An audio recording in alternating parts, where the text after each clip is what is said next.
Canada's fastest growing cities, Calgary is known variously as the Stampede City, the Foothill City, and as the Friendly City.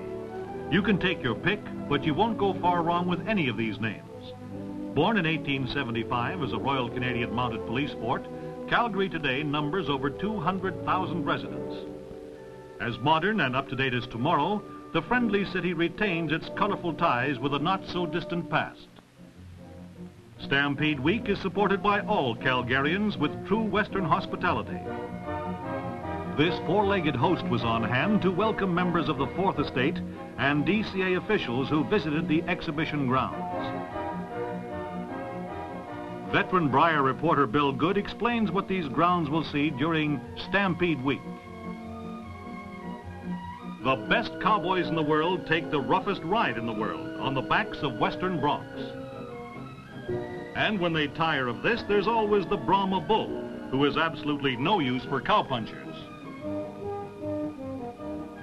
And if you're the type who likes a quiet canter in the park, this is definitely not your cup of tea.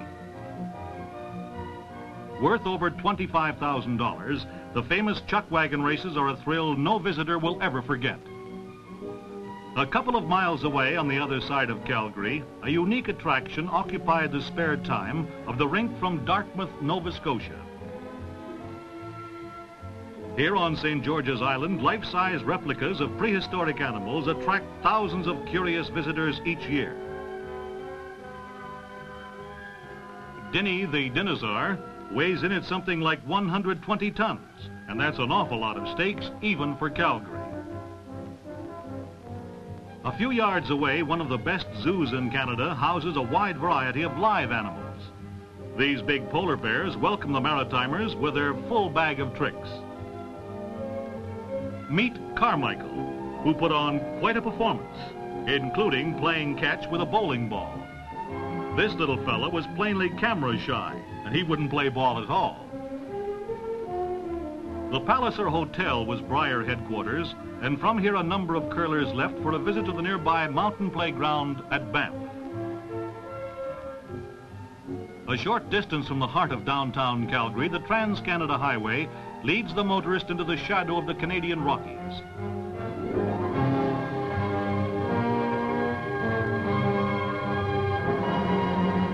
Millions of words have been written about these majestic formations of rock, trees, and snow, but the best is still one of the first: breathtaking. The gateway to the 2,500 square miles of Banff National Park opens up a new scenic wonderland for Bud Fisher's Rink from Newfoundland.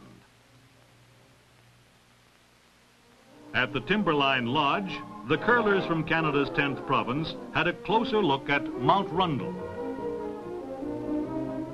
Pictures were the order of the day. And it was also a chance to meet other provincial champions. These gentlemen in the toques are from Quebec's Hudson Curling Club. Also on hand, some of the local inhabitants who always investigate newcomers in the hope of picking up a few goodies. Tom Caldwell's Ontario rink from Aurelia showed up and tried their luck with these skittish natives. But who needs snow in their diet? They want something more substantial, like the buffet officials and curlers were enjoying inside. One of Canada's most spectacular ski areas is centered at Mount Norquay. Here, skiers test their skill on these precipitous slopes. A good skier can scoot down this mountain in a matter of minutes, but how about getting up? Let's join some of these gentlemen on the trip up Mount Norquay. In March, it can be a mighty brisk ride, but the view from the top is well worth the effort. It's the hope of everyone who lives in the area that the 1968 Winter Olympics will be held here.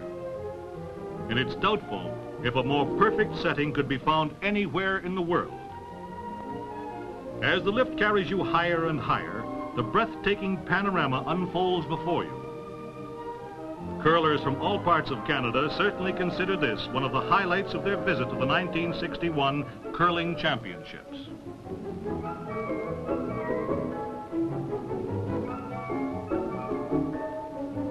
Tony Seiler, one of the world's top skiers, provided an unexpected bonus.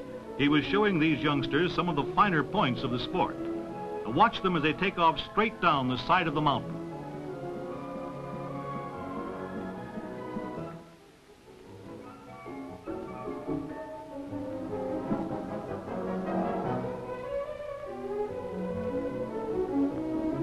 But all good things must come to an end, and it's time to start down Mount Norquay the easy way and head for Calgary, 75 miles distant.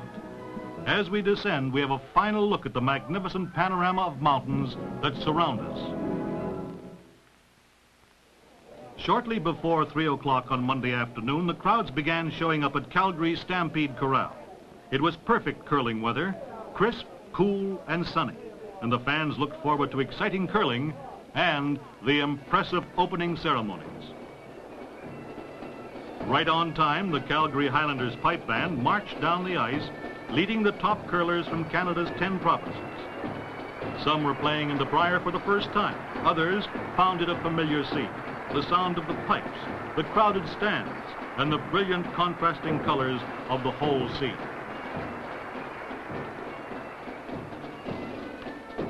Earl England, General Chairman, made the opening remarks. Then Brier trustee, the Honorable Thane A. Campbell, heads down the ice to hold the broom for the first stone thrown by the Honorable Russell Patrick, Alberta's Provincial Secretary.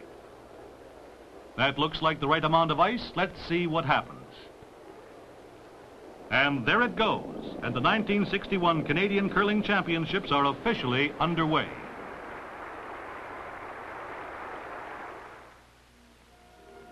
Since the Brier was first inaugurated back in 1927, the West has dominated the scene, winning 27 of the 32 competitions.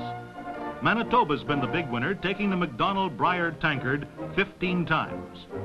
This year, the West Kildonan rink, skipped by John David Lyon, carried Manitoba's hopes. But 1961 was not to be their year. Lyons is the only skip to pilot 2 different provincial winners. Last year, he headed the Newfoundland entry. Back in 1927, the late Dr. Murray McNeil won the Brier for Nova Scotia. Since then, the Maritime Province has won only once, that in 1951. Their entry this year was from Dartmouth and skipped by Jim Florian. To curling buffs from the Atlantic to the Pacific, the Canadian Curling Championship is the World Series of their favorite sport. Here they have a chance to see the finest curlers in the world in friendly competition under ideal conditions. 4 provinces have yet to win the coveted award, but regardless of that, each year finds all of Canada's 10 provinces sending their best representatives to compete for the title. Every type of curling is seen. Some prefer the takeout, some the draw. But it's all good curling. To nearly 750,000 Canadian curlers, this is the highlight of the season. Next year, the scene will shift to the east, and Kitchener-Waterloo plays host for the big event. Good style is what every curler hopes to achieve. Sometimes it doesn't always work out that way, but it's the results that count. This year, the entry from Quebec created a bit of a furor when it was discovered that the accent the team spoke with was a bit different from that usually associated with our French-speaking province. The team members were all from the British Isles. Before the competition got underway, it was generally conceded that the title was going to stay in the West, but where? Once again, the consensus of opinion was that Saskatchewan or Alberta would wind up in the winner's circle. Now, let's watch some of the play-by-play action.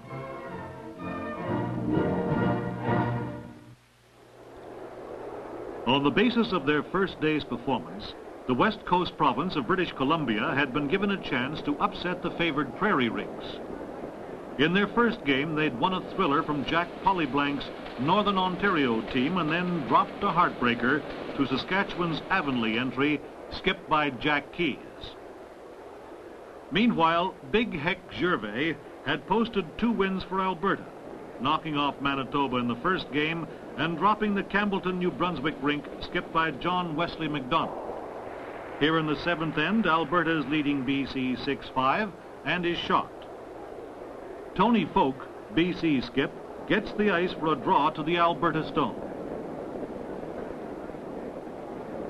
He's a shade heavy for a freeze, but nudges the opposition rock to lie shot.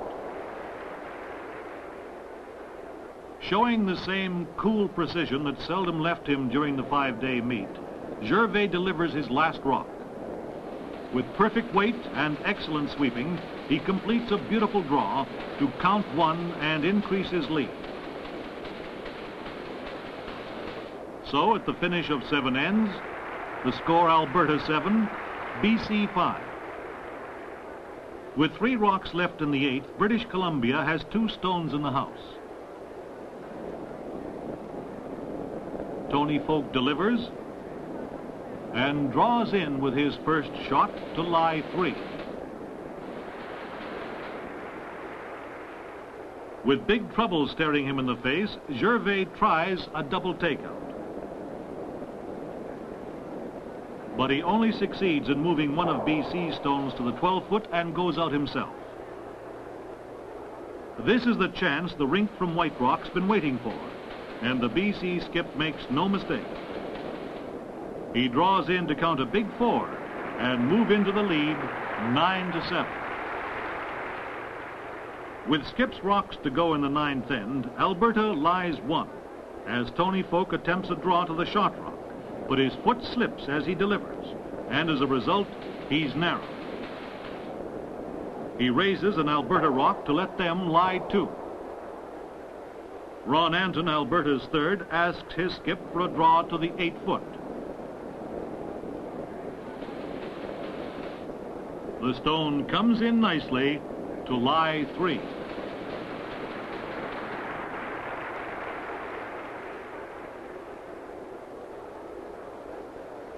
With his final stone in this 9th end, Folk attempts an out-turn draw to the shot rock.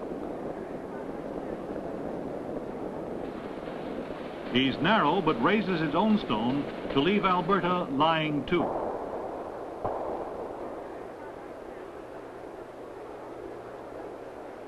With plenty of room in the house, Gervais wants to draw in for 3. A few touches with the broom, and it slides in. And Alberta counts 3 and moves ahead 10-9. The 10th was a straight takeout end. With an empty house looking at him, Alberta's skip has no alternative but to draw in. And with his last stone, just cuts the button. It looks like an easy point. Tony Folk has no trouble taking it out and counting 1. So at the end of 10, the score, BC 10, Alberta 10.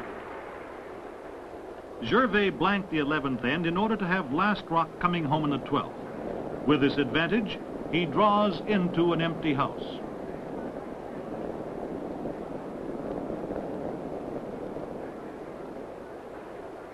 With his last rock, the BC skip has little choice but to try for the takeout and hope for a protective roll. It doesn't work out that way, and now Alberta is only moments away from chalking up its 3rd straight win.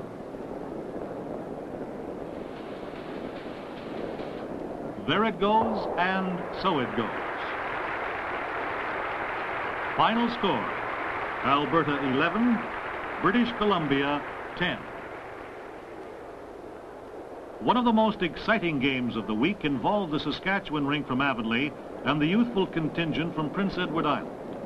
The Western team, skipped by Jack Keyes, included Bob Pickering and those veteran Brier competitors, Glenn and Garnet Campbell. With Saskatchewan lying 2 in the 12th end, PEI skip Doug Cameron executes a perfect double takeout, leaving his rink lying 3, his supporters happy, and the Saskatchewan rink in a conference. Jack Keyes, making his first appearance in Brier play, attempts to draw to the PEI rock. He's a little light, but comes in to lie shot. With PEI leading the game 6-5, the Westerners have to make every shot count. Skipping the youngest rink at the championships, Doug Cameron makes a brilliant takeout to lie 3. This is his fourth appearance in Brier competition. Garnet Campbell gives his skip the broom for this all-important takeout. And Keys obliges.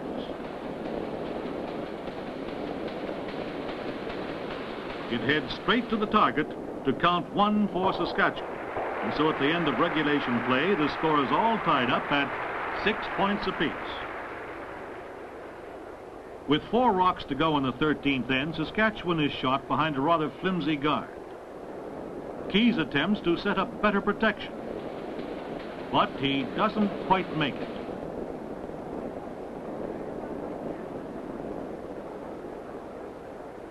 The Islanders' third, George Dillon, calls for the takeout, and Cameron obliges.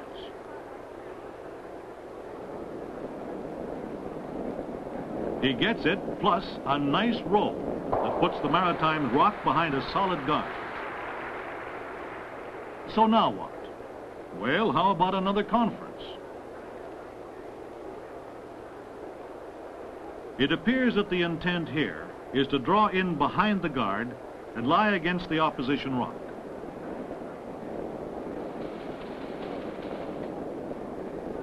But it doesn't quite come off. It's wide open, and PEI has their big chance.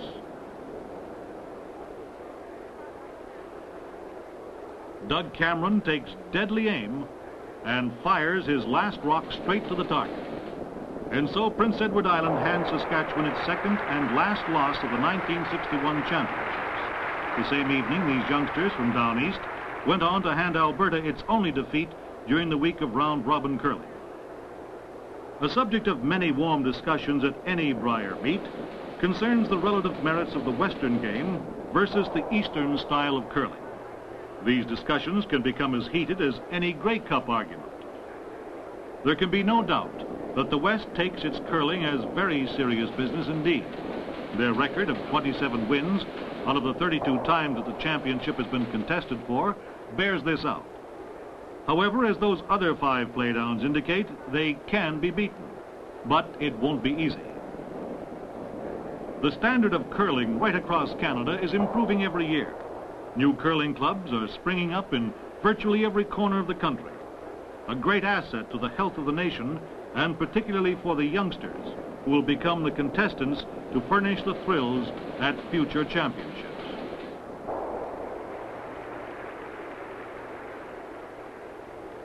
After the first 3 days of curling, it appeared to most observers that the big game was going to be between Alberta and Saskatchewan. By 9 o'clock Thursday morning, over 8,000 fans packed the Stampede Corral, the largest crowd to ever watch a curling game, and they weren't disappointed. In the first end, Alberta picked up 1 counter. Saskatchewan evened it up in the second end. There was no scoring in the third, and now here in the fourth, Alberta is shot.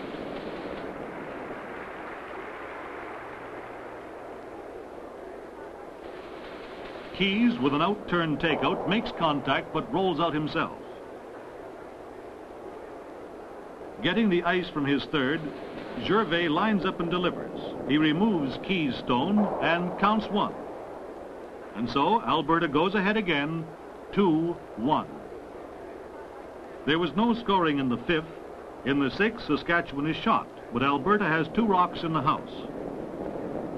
And with this takeout, Gervais is lying 3. Now watch this for precision curling. Keys delivers. A gentle nudge moves the Alberta stone and Saskatchewan lies 1, the kind of shot making that kept the huge crowd on its feet. Again, the positions change as Gervais performs a little magic of his own. Now Alberta lies 2. On this play, the whole ring from Avonlea gets into the act. This stone needs careful nursing, and it pays off as Keys' rock comes in nicely to count 1. So at the end of the 6th, it's Alberta 2, Saskatchewan 2. In the 7th end, with Skip's last rocks, Saskatchewan has 2 stones in the house. Keys draws in to lie 3. With 3 rocks against him, Gervais has to make this last shot count. With perfect weight, it curls in for 1, and again the Edmonton rink takes the lead. At the end of 7, Alberta 3, Saskatchewan 2. There was no scoring in the 8th, and in the 9th, Saskatchewan counted 1 to tie it up again, 3-all. Garnet Campbell displays some of his virtuosity with the stones in this 10th end.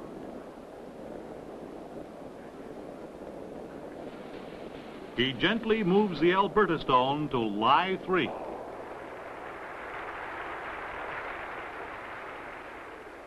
"19-year-old Ron Anton, Alberta's 3rd, proves his right to play in the big leagues. With perfect form, he delivers. And again, the scale tips in favor of the host province.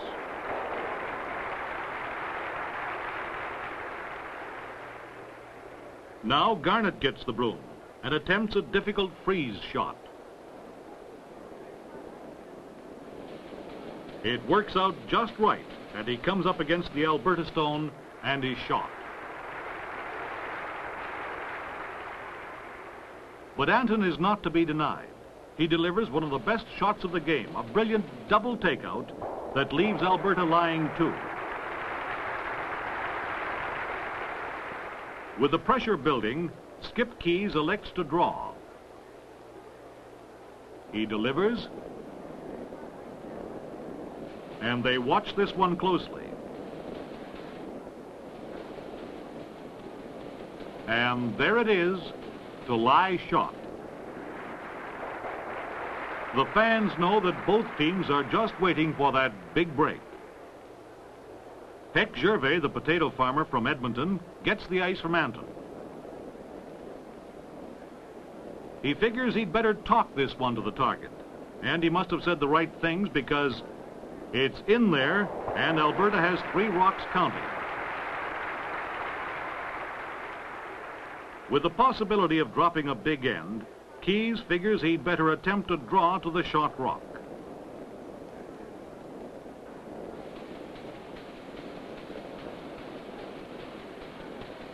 It's a beautiful shot.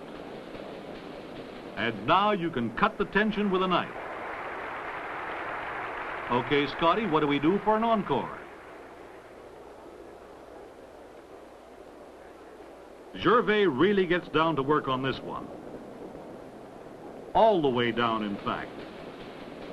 But it's a perfect stone as it comes in, chips out the Saskatchewan rock to give Alberta 3 big points and to go ahead 6-3 at the end of the 10th.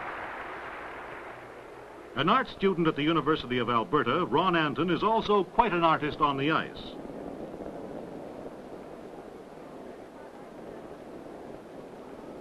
He removes the Saskatchewan shot rock and rolls safe. At least he's safe for the moment. But the skip of the 1955 Brier champions is looking for a double takeout. Garnet stone comes down perfectly, removes 2 Alberta rocks, and leaves Saskatchewan lying 3. Gervais is hoping to protect his 3-point lead and decides he'd better clean house a little. He only manages to remove 1 Saskatchewan rock, but almost loses one of his teammates who shows great promise for the ballet. The boys from Avonlea call for timeout, which is all right with the Albertans. The decision is made. With 2 rocks counting, Keys decides to spread the wealth around a little. He lays one on the 12-foot ring.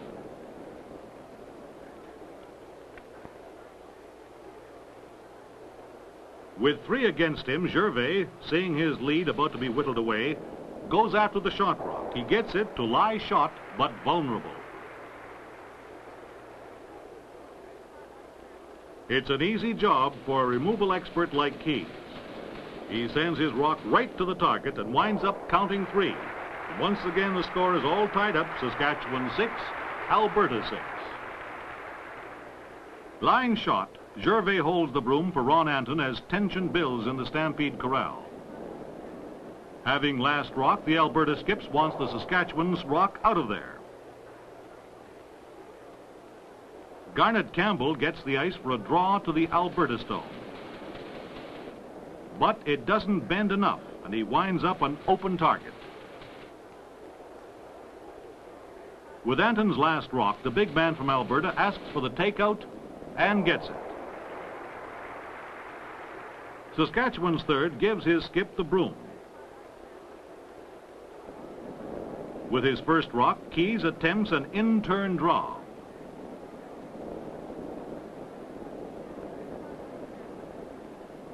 He rubs off an Alberta stone and rolls short.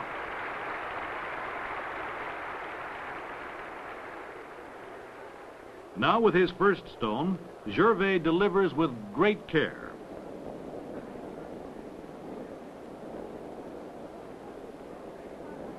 He raises his own stone and clears the Saskatchewan rock to lie 2.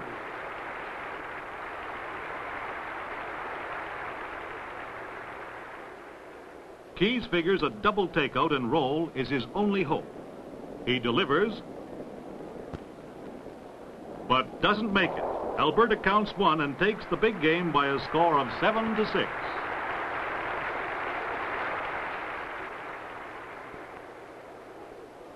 On the final day of curling, with 8 wins to his credit, Gervais was 1 game away from the title. Alberta had dropped only 1. Saskatchewan had lost 2. But suddenly, late Friday afternoon, the possibility of a playoff appeared. Playing on the center sheet, Tom Caldwell's rink from Ontario had quietly racked up a 5-point lead over the highly favored Alberta team. If they should win, it would mean a playoff. Here, with Skip's last rocks in the 9th end, Alberta has 4 stones in the house. Caldwell, trying to reduce Alberta's count, goes for a double takeout. He only gets 1 to lie short but open.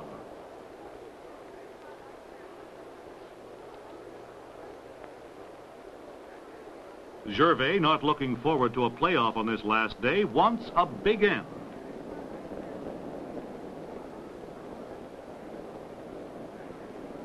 And he gets it by removing the Ontario rock, staying in and counting 4. So with 3 ends to go, it's Ontario 9, Alberta 8.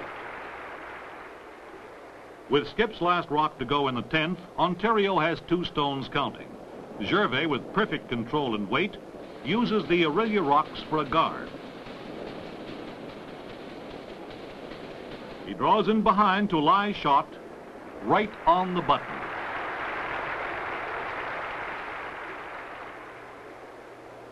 Caldwell goes for the takeout.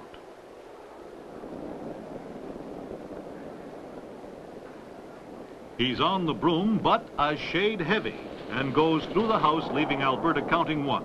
Now it's a tie game.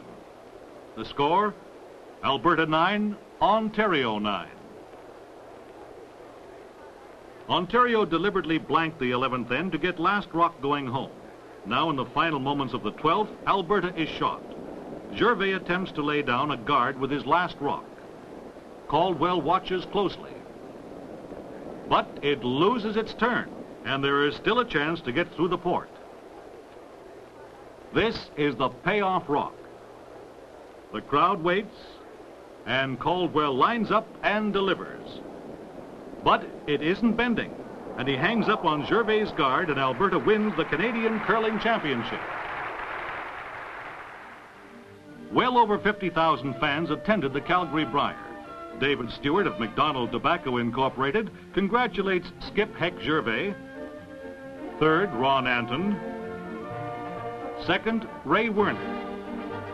And lead, Wally Ursulak. Then the presentation of the coveted trophy, the MacDonald Brier Tankard.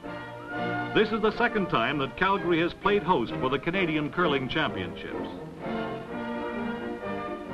The Honorable Thane A. Campbell presents the prizes to the Edmonton rink. DCA President Earl Bourne takes care of the runners-up from Saskatchewan. And from everyone, congratulations to Canada's new curling champions from Alberta.